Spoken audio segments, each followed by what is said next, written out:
Assalamualaikum warahmatullahi wabarakatuh. Selamat siang semuanya. Selamat datang di video presentasi kelompok 6. Di sini kami akan mempresentasikan hasil kerja kelompok kami, di mana kelompok kami judul kelompok kami yaitu laporan analisis kebijakan atau ekosistem kecerdasan artifisial di negara Jepang. Kelompok kami terdiri dari 4 anggota. Untuk saya sendiri, saya perkenalkan, nama saya Ma'ruf Syarifuddin dengan NIM 103 1124 00128, dan rekan saya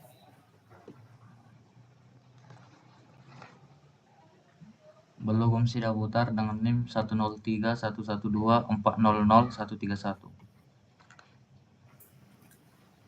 Nama saya Junadil Mukorobin dengan NIM 10 311 2400 281.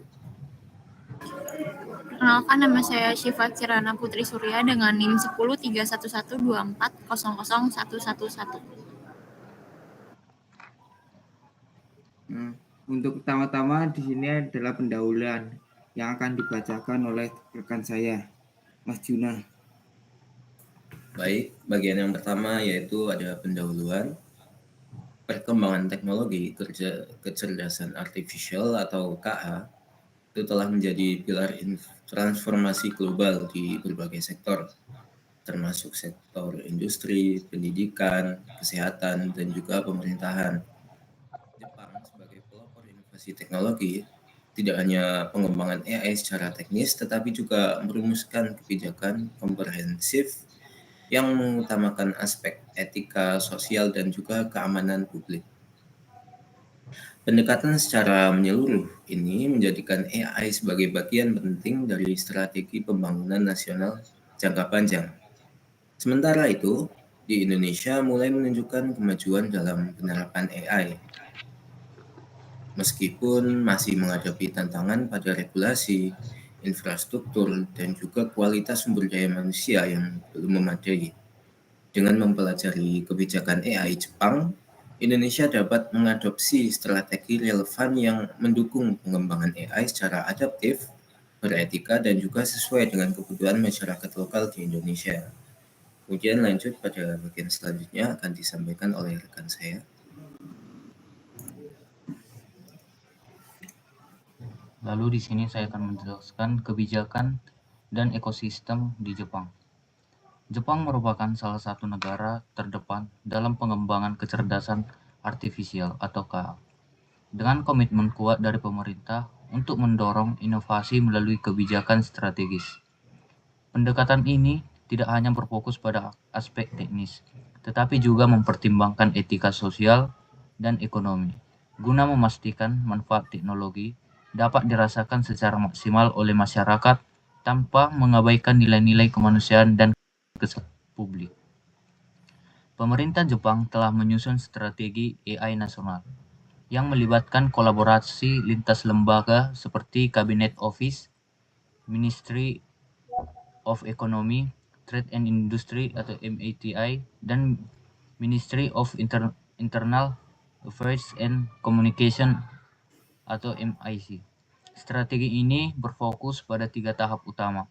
Yang pertama, mengumpulkan data untuk membentuk masyarakat berbasis data. Kedua, penerapan AI dalam otomatis dan pengambilan keputusan. Ketiga, integrasi AI secara luas dapat dalam pembangunan sosial dan ekonomi. Untuk merumuskan arah kebijakan nasional ini, Jepang membentuk AI Strategi Council yang melibatkan akademisi, pelaku industri, dan perwakilan masyarakat sipil. Hasil dari kerjasama ini adalah dokumen strategis seperti AI Strategi 2019 yang menjadi dasar pengembangan ekosistem AI di berbagai sektor termasuk pendidikan, kesehatan, transportasi, dan tata kelola pemerintahan. Selanjutnya,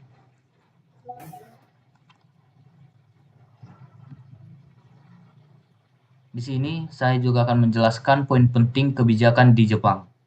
Yang satu, komitmen pemerintah.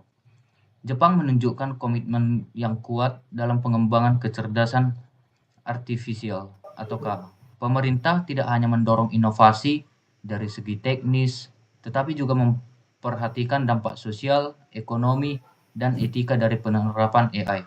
Ini menunjukkan pendekatan yang holistik dan berorientasi jangka panjang untuk memastikan AI dapat bermanfaat bagi seluruh masyarakat di Jepang.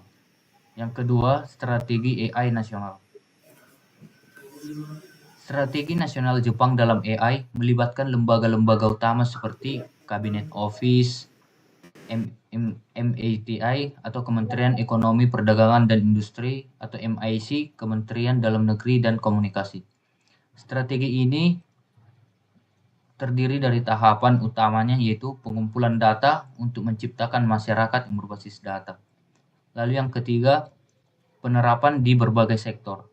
Jepang merupakan AI secara luas Jepang menerapkan AI secara luas di berbagai bidang penting, termasuknya satu di sektor pendidikan yang berfungsi untuk personalisasi pembelajaran dan manajemen pendidikan. Kedua, sektor kesehatan dalam diagnosa berbasis AI, analisis data medis, dan pengembangan obat. Lalu di sektor transportasi seperti kendaraan otonom dan sistem logistik cerdas. Lalu yang terakhir, dukungan terhadap startup atau riset. Pemerintah Jepang memberikan berbagai bentuk dukungan kepada startup dan riset AI, termasuk insentif pajak, pendapatan riset, dan program akselerasi teknologi. Proyek-proyek strategis juga dijalankan untuk mendorong integrasi AI dalam industri pelayanan publik. Selanjutnya akan dilanjut teman saya.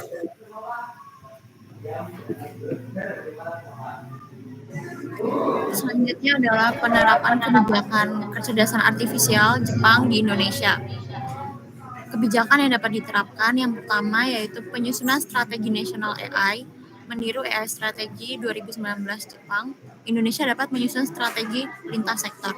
Yang kedua, pembentukan Dewan Strategis AI, membentuk dewan seperti AI Strategi Council Jepang untuk arah kebijakan yang inklusif. Dan yang ketiga, penyusunan panduan etika AI, adaptasi dari AI Utilization Guidelines Jepang untuk mengatur transparansi, keadilan, dan privasi. Yang keempat, penguatan kolaborasi Triple Helix, perkuat sinergi pemerintah, industri, akademisi seperti di Jepang. Yang terakhir, insentif dan dukungan riset, dukungan dana untuk startup dan proyek AI strategis untuk membangun ekosistem lokal.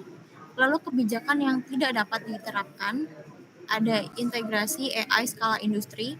Jepang sudah unggul di manufaktur dan otomasi. Indonesia masih dominan industri kecil menengah. Lalu AI dalam pemerintah. Lalu dominasi penggunaan AI dalam tata kelola pemerintahan. Jepang mulai pakai AI untuk kebijakan dan pelayanan publik otomatis, sedangkan Indonesia belum siap secara infrastruktur dan data. Yang ketiga, investasi besar untuk lembaga riset tingkat dunia.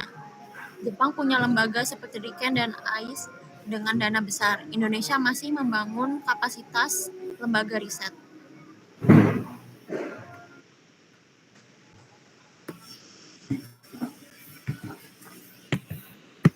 Baik, selanjutnya saya akan menyampaikan bagian analisis penerapan kebijakan di Indonesia. Khususnya terkait bagian kebijakan AI yang sukses di Jepang bisa diterapkan di sektor pariwisata Indonesia. Yang pertama itu hambatan penerapan kebijakan.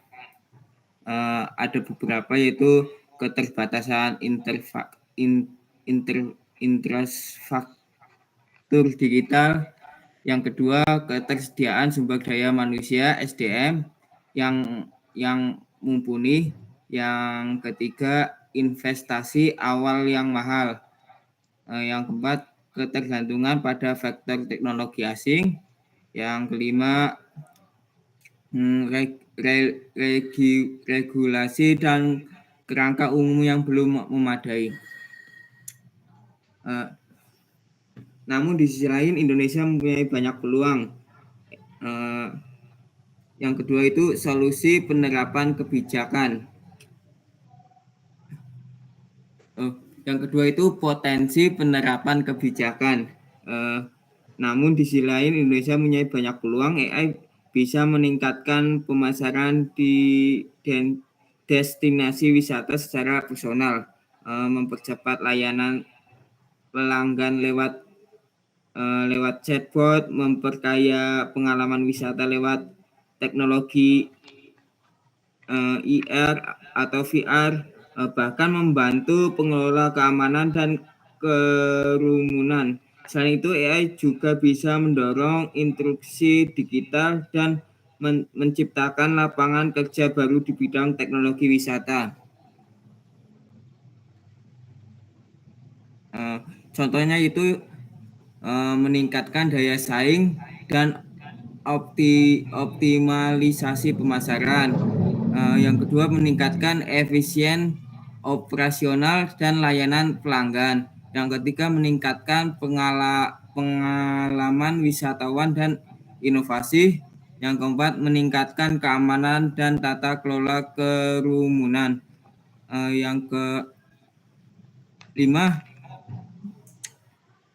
meningkatkan inklusi digital dan keberlanjutan. Yang keenam, menciptakan lapangan kerja baru dan meningkatkan produktivitas.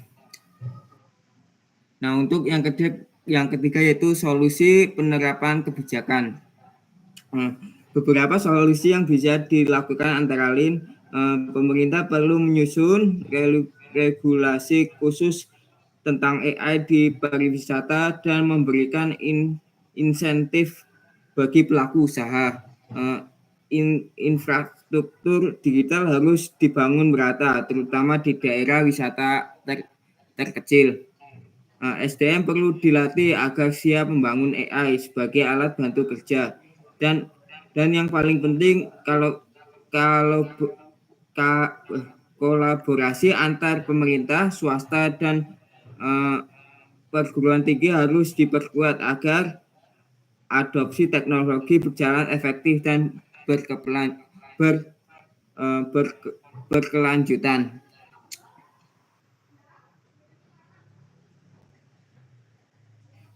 Jadi penerapan yang perlu di solusi yang perlu diterapkan yaitu yang pertama, aturan dan dukungan dari pemerintah, yaitu menyusun regulasi spesifik, membantu dan insentif, membangun infrastruktur digital merata, dan sistem data pariwisata terintegrasi. Yang kedua yaitu pendidikan dan pelatihan untuk pelaku wisata dan masyarakat. Ada beberapa yaitu latihan SDM pariwisata, dan edukasi dan kampanye kesadaran. Yang ketiga yaitu kerjasama multi pihak. Yaitu kolaborasi pemerintah, swasta, dan kampus, terus membangun inkubator teknologi wisata dan libatkan komunikasi lokal. Yang keempat yaitu fokus pada pengalaman wisatawan dan keberlanjutan. Desain berorientasi pengguna, integrasi budaya lokal, dan pendekatan bertahap. Jadi meskipun ada beberapa tantangan, dengan pendekatan yang tepat dan kolaborasi yang kuat, Indonesia memiliki potensi besar untuk menerapkan teknologi AI secara efektif di sektor perwisatawan. Mungkin selanjutnya akan dibacakan oleh rekan saya.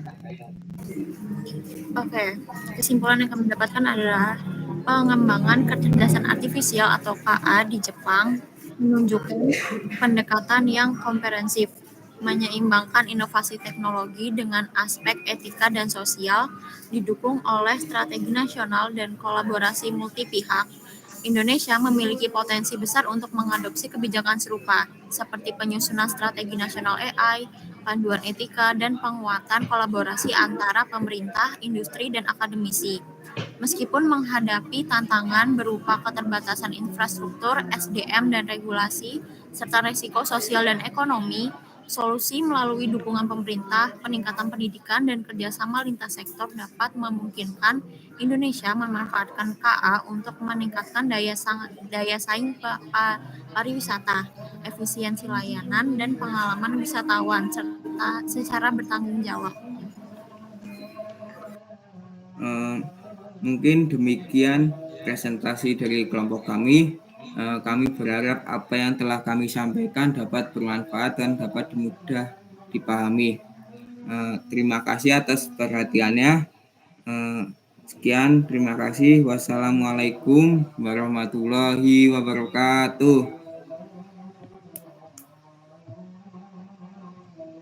Salam. Aman, Gom.